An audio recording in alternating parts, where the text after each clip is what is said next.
Well, I guess we'll have another fight on our hands. Loyalty. Arthur, it ain't. I had a goddamn plan. Okay. This might not be the best way to introduce Jack Marston, but let's be real. Rockstar did this kid dirty. And when I say that, I mean really, really, really dirty. No! Uncle! You see, Jack wasn't just some regular NPC child running around camp, annoying everyone with his obsession for literature and admiration for his deeply flawed father, Javier. Now, this was a kid destined to be cursed from birth by the Rockstar gods. And if you thought until now that John Marston had it rough, oh boy, little Jack had it so much worse. Oops. Born sometime during the year 1895, little Jack Marston stands as one of the most tragic stories ever told in video games, right next to Arthur Morgan and his very own father, John Marston. Born into an outlaw life and raised by some of the most morally questionable babysitters in history, Uncle, Dutch and Arthur, Jack grew up in a cycle of trauma he didn't even sign up for. And when he finally thought that he could live a normal life and actually have a chance to know his father, Rockstar was like, hell nah, let's ruin this boy's entire existence.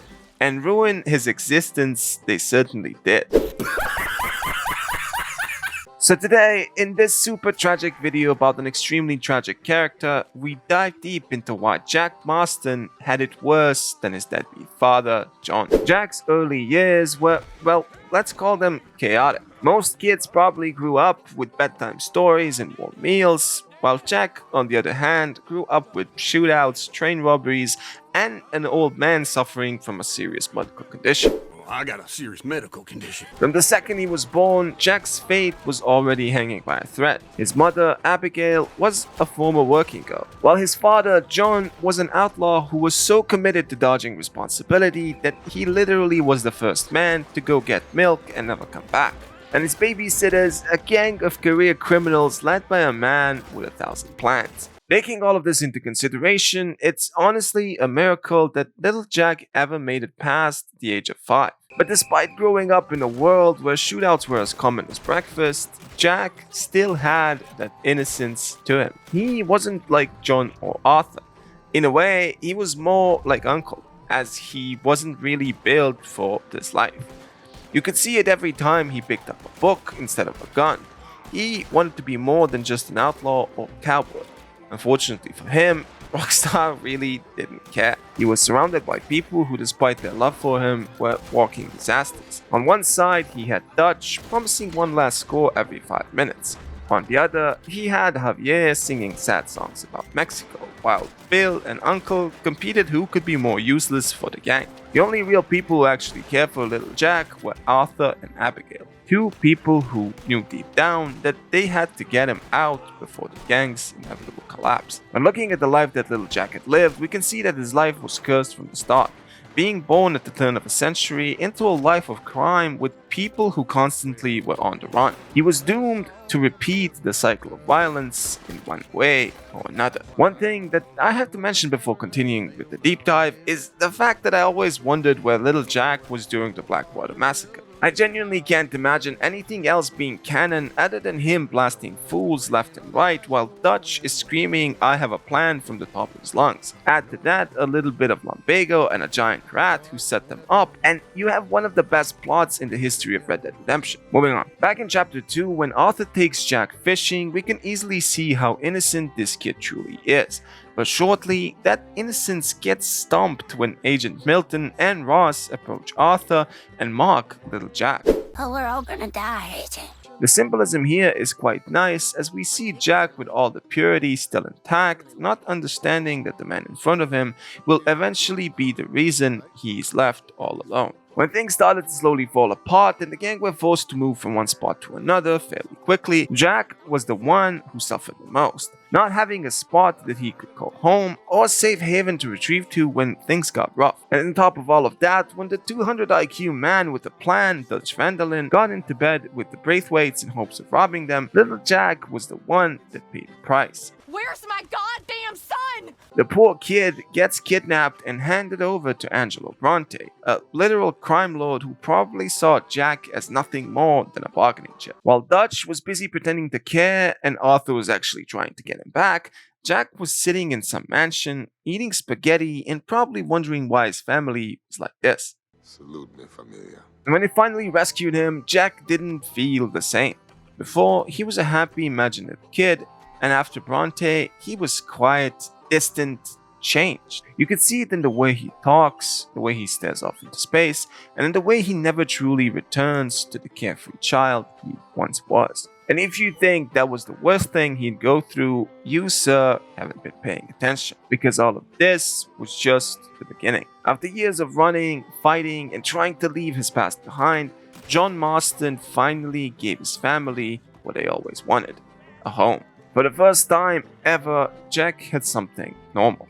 Something that was tangible. He had a room, had a bed, had a father who actually stuck around. Sure, John still yelled a lot, and Uncle was there because of course he was, but this was the best Jack's life had ever been. And yet, something felt off. John was desperate to prove that he had changed, that he was not the outlaw he used to be. He worked the land, he tried to be a rancher, and did everything he could to keep Jack away from the violence that defined his life. But here's the problem. John was still John. His idea of father-son bonding was something he himself didn't really understand how to properly do. When Jack wanted to read, John wanted him to ride. When Jack wanted stories, John wanted him to face reality. In the end, John was still teaching Jack how to survive in a world that would never let them truly be free. Jack was always going to learn how to use a gun. It was inevitable. He was always going to see the violence in his father's eyes, and over time was going to know that peace was just a temporary illusion. And then, when things finally seemed like they were settling, the past came knocking. One day, John was a rancher, and the next, he was gunning down what was left of his old life, all under the command of Edgar Ross. Enjoy your fishing, kid, while you still can. Jack, now being a little bit older, was scared and disappointed that his father wasn't coming back.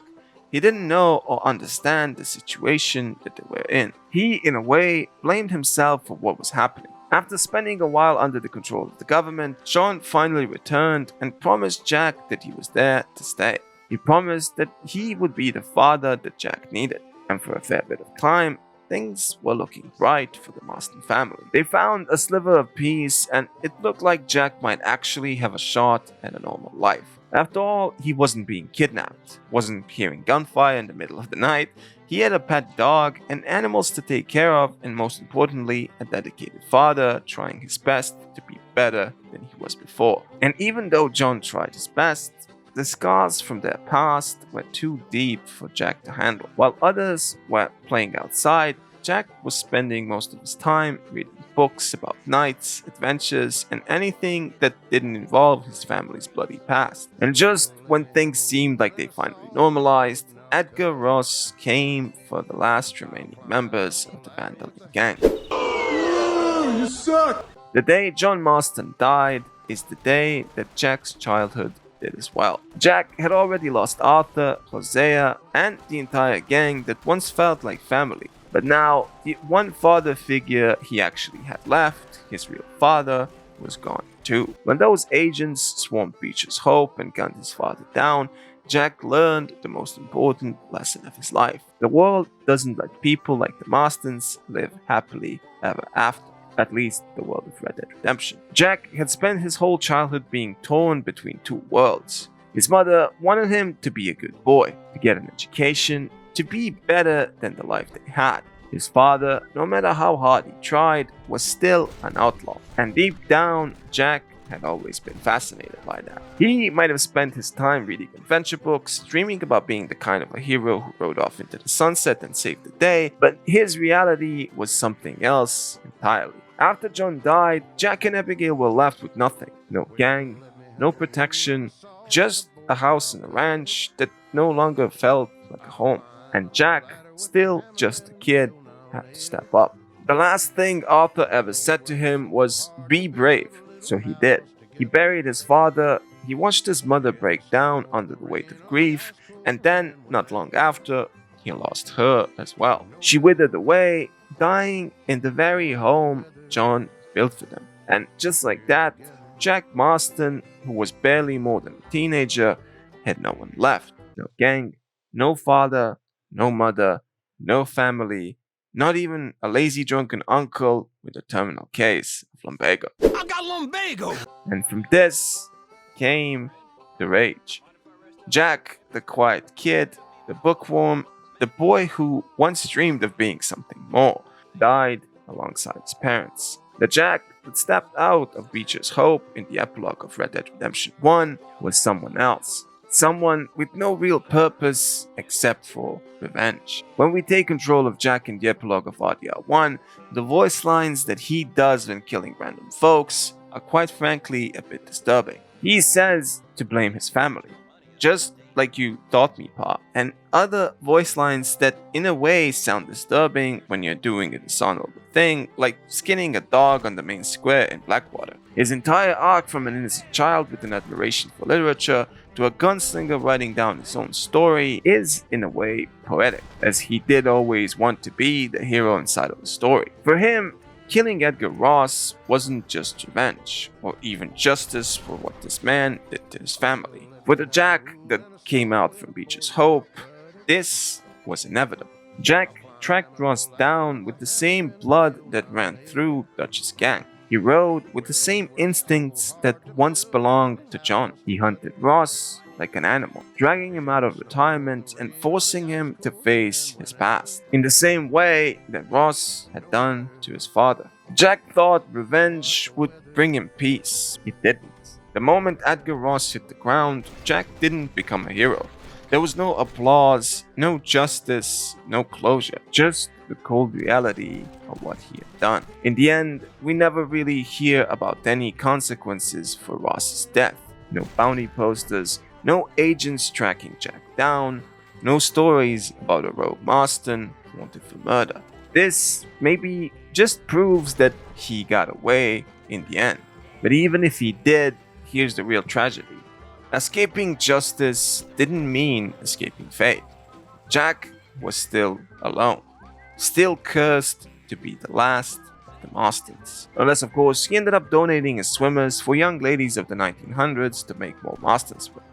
Yeah, boy. And if this wasn't enough, his life only got more tragic from that point on. The world was going towards two great wars, the Great Depression was looming over everyone's head, and Jack was there to face all of it. In the end, no one except the folks at Rockstar really knew what Jack's real fate was. But there is at least a clue to what his life might have ended up being, and it's hidden in Franklin's room in GTA 5. A book sitting on a shelf reads Red Dead Redemption, written by none other than Jack Marston. And suddenly, everything clicks. Jack always loved reading. He wanted to be a writer, not an outlaw after all. And if this book exists in the GTA universe, that means Jack told his family's story. But what if the book he wrote wasn't just a novel? What if this was his confession, an autobiography of the life he had lived? What if decades later, an older Jack sat down and wrote about his father, the gang, and the life he tried to escape? In the end, that's what makes his story so tragic. He might have survived and remained as the only surviving member of the Van Der Linde gang, but he still lived long enough to become a relic of the past. Watching cowboys fade into history, watching an entire way of life disappear in front of his own eyes, and worst of all, watching a world head straight into two of the deadliest wars in history, and probably participating in them as well. By the time Jack was in his late 40s, World War II had begun. The life of an outlaw was already dead by the time Jack grew up, but now the entire world changed. Cowboys and six-shooters were gone. Now it was machine guns, tanks, and trench warfare. And if Jack did survive long enough to see it all, he probably realized one horrible truth. His father might have lived in a cruel world, but the world that came after was even worse. John at least got to die believing he had saved his family. Jack, on the other hand, was left to wandering through a world that had no place for cowboys. Maybe he did survive. Maybe he ended up writing his book. And maybe he lived long enough to see the world move on without him. But his story is proof that revenge doesn't give you peace. It just leaves you standing alone, looking at the wreckage of everything you've lost. One thing is for sure though, despite killing Ross, Jack Marston didn't get a happy ending. His fate was worse than the fate of his father.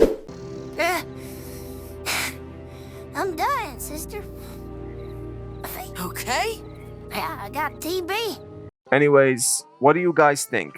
Who had it worse out of the two Marstons? I will say that it definitely wasn't easy taking 21 bullets for your family, but is it easy to live a life with no one by your side? Let me know in the comments below. Thank you for taking the time to watch this video, and again, a big thank you to all the 577 people that ended up subscribing. You folks are absolutely amazing. If you haven't already, please feel free to hit that like button and of course subscribe for a chance to win an RTX 7090 once this channel reaches 10 million. Stay silly, keep badging, and I'll see you all in the next one. Peace.